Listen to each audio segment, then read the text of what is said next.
Өміріңді жақсы жаққа қарай өзгерту. Сәлем, достар. Өмір бұл үнемі қозғалыста болатын процесс. Егер сіз өзіңіздің өміріңізді жақсартқыңыз келсе, онда өзгеруге дайын болыңыз. Өзгеріс бұл қорқынышты емес, керісінше жаңа мүмкіндіктерге жол ашатын қадам. Алдымен өзіңізге нақты мақсат қойыңыз. Неге қол жеткізгіңіз келеді? Қандай адам болғыңыз келеді? Мақсат бұл сіздің жол сілтеуші жұлдызыңыз. Ол сізге дұрыс бағытты көрсетіп, қиындықтарды жеңуге көмектеседі.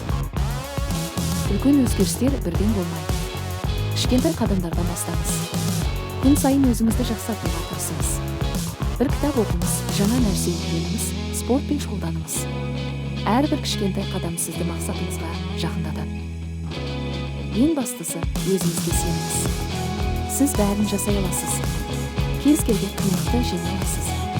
Өзіңізге сенімді болыңыз, сонда сіздің өміріңіз жақсы жаққа қарай өзгереді. Есіңізде болсын, сіз ең керемет жансыз. Тоқтамаңыз. Егер сіз сүрінсеңіз, қайта тұрыңыз және алға қарай ұмтылыңыз. Өмір бұл сынақтар мен қателіктерден тұрады. Бірақ ең бастысы сіздің табандылығыңыз. Алға қарай ұмтылыңыз, сонда сіз міндетті түрде жетістікке жетесіз.